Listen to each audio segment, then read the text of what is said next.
don't have boundaries, you will be a doormat to other people. And that's not getting respect. That's definitely not getting love or support from others. So it's so important to learn how to have boundaries. Okay, and I want you to think of boundaries like, and they are acts of self-love. That's how important boundaries are. So every time you're setting a boundary, I want you to think of this, okay, this is me loving myself.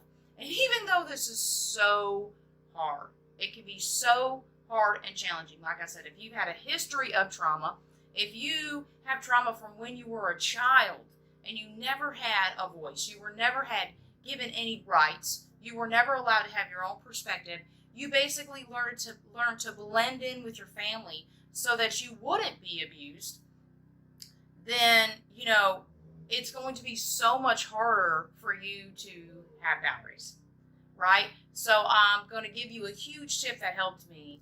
Boundaries are all about setting limits. So focus on the things that make you feel uncomfortable and unsafe. Then, because when you start feeling uncomfortable, it's a huge indicator that your boundaries are being violated. Setting boundaries is something that's absolutely paramount. So you're going to want to listen to the entire video and don't get all ADHD on me and listen for a minute and then hop off, because these are very important from someone who's actually has a history of trauma.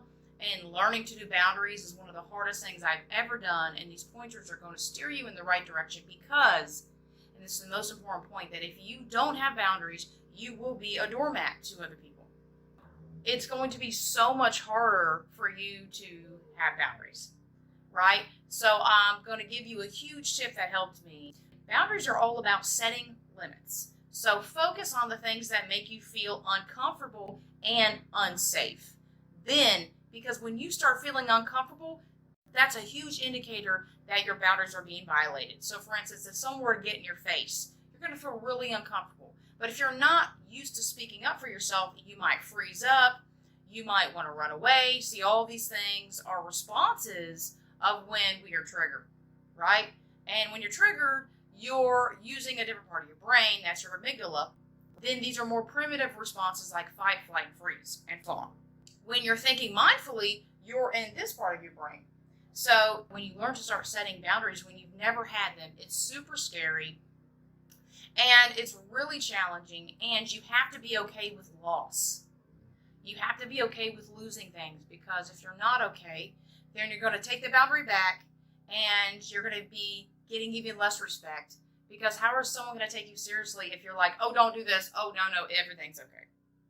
So it's important that when you said it, you mean it.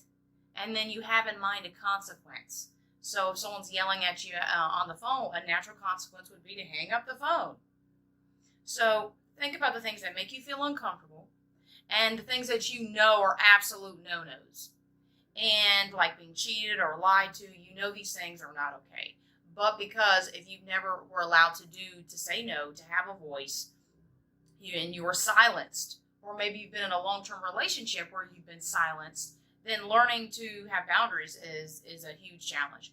But it's so necessary, because if you don't have boundaries, you will be walked on. You will be a doormat. You will attract toxic users and abusers.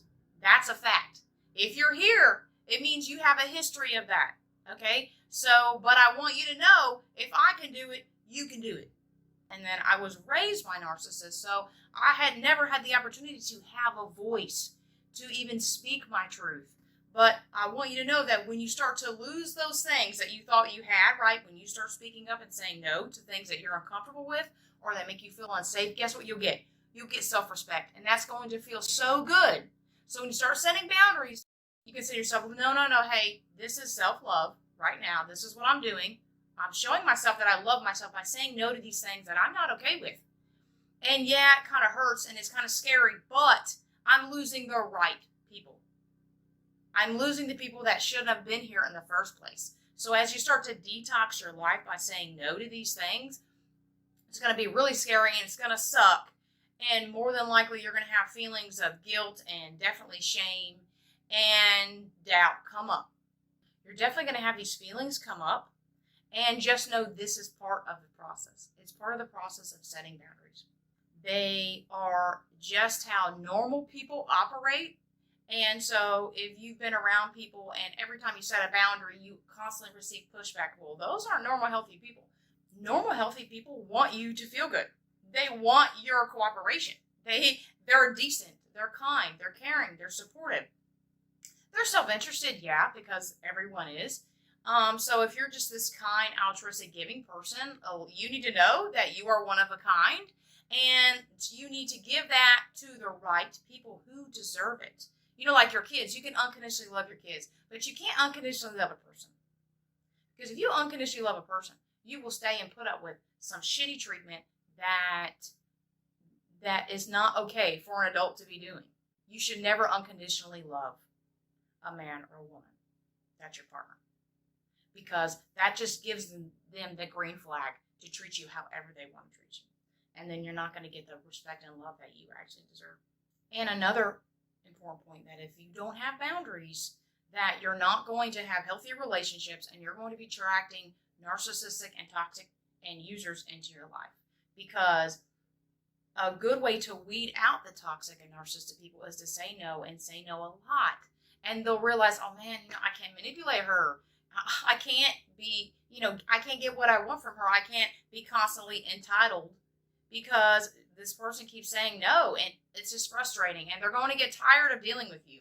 Or they could see you as a challenge. So you just keep saying no. You keep being unyielding, okay? And you keep doing you.